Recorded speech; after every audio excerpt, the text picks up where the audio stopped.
You are 34.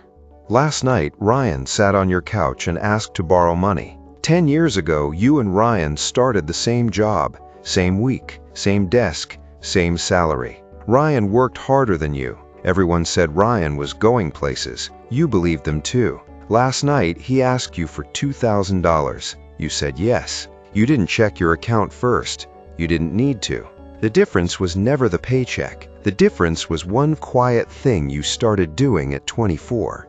Everyone laughed at it. Some people pitied you for it. You did it anyway, in silence, for 10 years. This is how you escaped the rat race before anyone even realized you were leaving. Rewind. You were 24. You have a job, a real one. Salary, benefits, a desk with your name on a little plastic sign.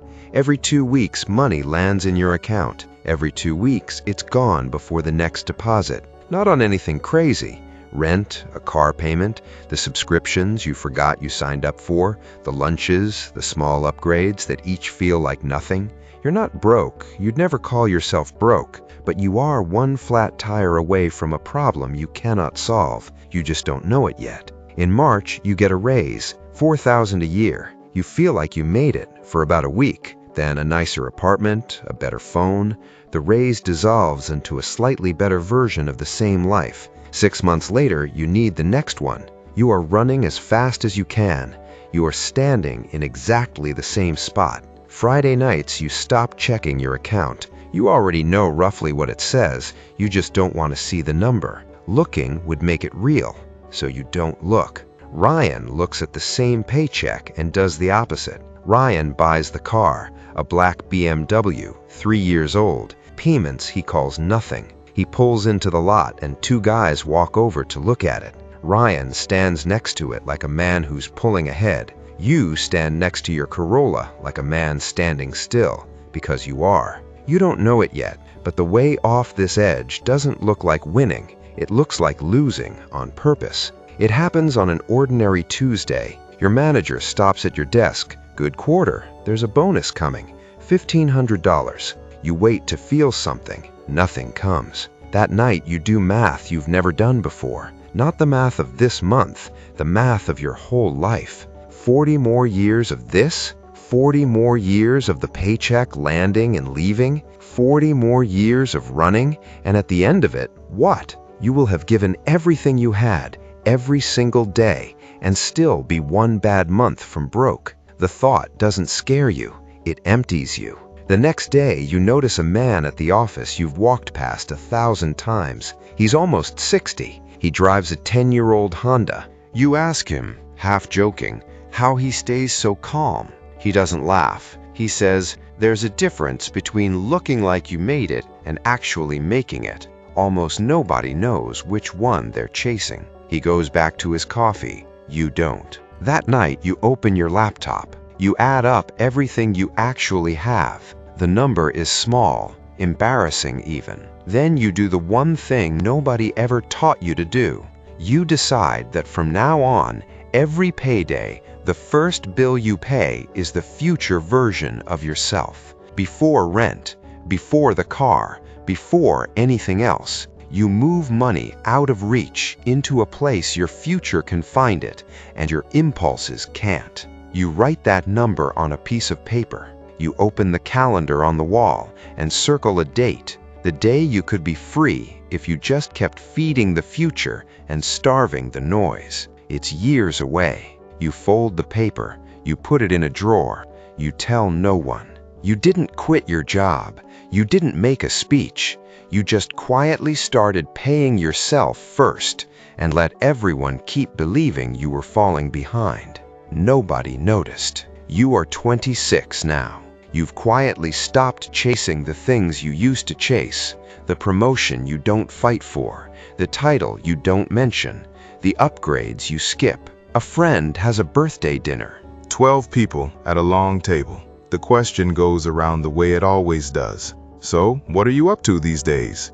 What's next for you? The guy across from you just made senior manager. The woman beside him just bought a condo. They have answers, big ones, loud ones. The question reaches you. You say you're still at the same job. You say things are fine. You watch their faces do the small, polite thing they do when an answer disappoints them. The conversation moves on a beat too fast. You drive home and you feel it. Not poverty, something worse. You feel like less, smaller, like you're falling behind in a race everyone else is clearly still running.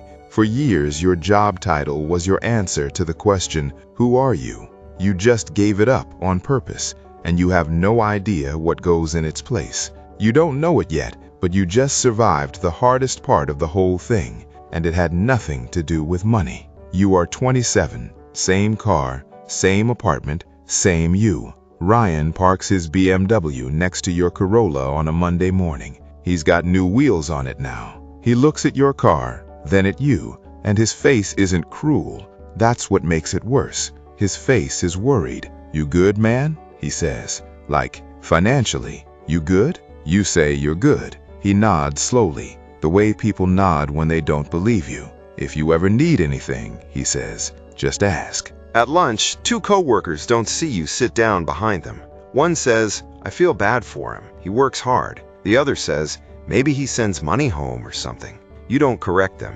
You can't. You have more in savings than both of them combined, and you cannot say a single word about it. So you eat at your desk. You say nothing. You let them think whatever they want. Nobody noticed. That was starting to be the point. You are 29. This is the one nobody warns you about. You're doing everything right, and it feels worse, not better. There's no applause, no raise that announces itself, no moment where someone tells you you're winning. Just a number in a drawer that sits there growing so slowly it might as well be standing still. Your best friend buys a house. He sends the photo to the group chat, keys in hand, sold sign, the whole thing. 20 people react, fire emojis, congratulations, so proud of you, man. The phone buzzes for an hour. You stare at it longer than you should. You type something, you delete it. You type it again. You can't match that, not yet. Maybe not for years. Nobody's ever going to react to a screenshot of a number you're not even allowed to show them. That night, you take the paper out of the drawer. You look at the circled date. It's still so far away. You did the responsible thing for 5 years, and you have this to show for it. A date on a calendar and a number you're not allowed to be proud of out loud. You lie awake. For the first time, the thought arrives fully formed. Maybe they were right. Maybe I'm the idiot. Maybe I gave up the good years for a spreadsheet. You don't know it yet, but Ryan is feeling the exact opposite of this right now. And that's the problem. You are 30. The strange part is that you miss it. You miss the rush, the clear scoreboard, the bonus you could brag about, the title that told you exactly where you stood. The race was exhausting, but at least it told you something. At least you knew if you were ahead. This quiet life has no metrics. No one keeps score. Nobody claps when you don't buy the thing. There's no leaderboard for the man who said no. One night, you open the car app, just to look. A newer model, financing available. Your thumb hovers over the button. You imagine pulling into the lot. You imagine the two guys walking over to look. You imagine feeling like a player again, just once. It would cost you everything you've quietly built, you know that. And for about 30 seconds, you don't care. You just want to feel like you're winning something, anything. The way Ryan always looks like he's winning. Your thumb stays there, over the button, in the dark. You don't know it yet, but in 3 weeks, the decision is going to be taken out of both your hands. You were 31. It comes on a Thursday, a layoff sweep. Half the floor, gone by lunch. You and Ryan both get the email on the same morning. This is the thing. This is the moment that ends people who live on the edge. And for a second, standing in the parking lot holding a cardboard box, you think it might end you too. The fund is there. 7 years of saying no, sitting in a drawer. But it's not enough to coast forever. Only enough to survive if you protect it. So you make the choice that guts you. You move back in with your parents, 31 years old. Your old bedroom, the same crack in the same ceiling you stared at as a teenager. You cancel the one trip you'd finally let yourself plan. You sell the motorcycle you spent 2 years fixing up on weekends. The one thing you owned purely for joy. That night, you lie in your childhood bed and do the math. The date you circled at 24 is now further away than the day you started. 7 years of being laughed at, of skipping things, of staying quiet, and you've ended up in the room you grew up in.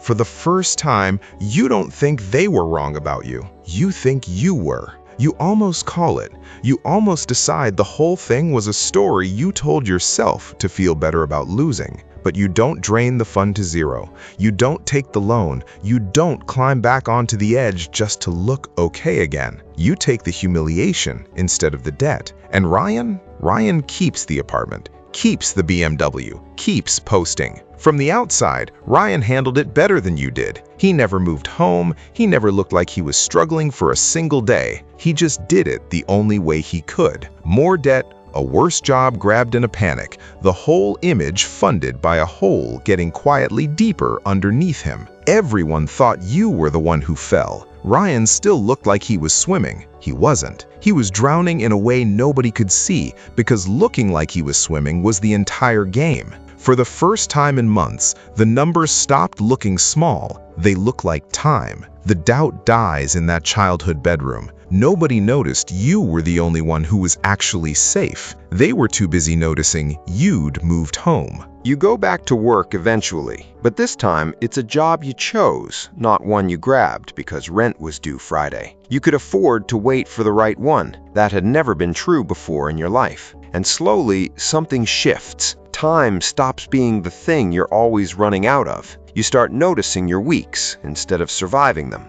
You sleep. A flat tire becomes a Tuesday errand, not a crisis. A bad boss becomes a thing you can walk away from, not a cage you're locked in. The number was never impressive, but it bought the one thing nobody on the edge will ever have: options. The ability to say no. The ability to wait. The date you circled at 24 comes and goes on an ordinary Tuesday. You don't even realize it until that evening. Nobody throws a party. You almost missed it yourself. You just look up at the end of the day and notice quietly that you crossed it. The people who used to ask if you were okay go quiet. And one by one, the ones who looked like they were winning start asking you the same question. Lowered voice, almost embarrassed. Hey, how did you actually do it? You didn't escape by working less or caring less or being smarter than them. You escaped by playing a harder game. A game with no scoreboard. A game where you had to decide what winning even meant, alone in the dark, with nobody clapping for a single move you made. There's a difference between looking like you made it and actually making it. You finally know which one you were chasing. You were 34. Ryan is on your couch. He's holding the coffee you made him.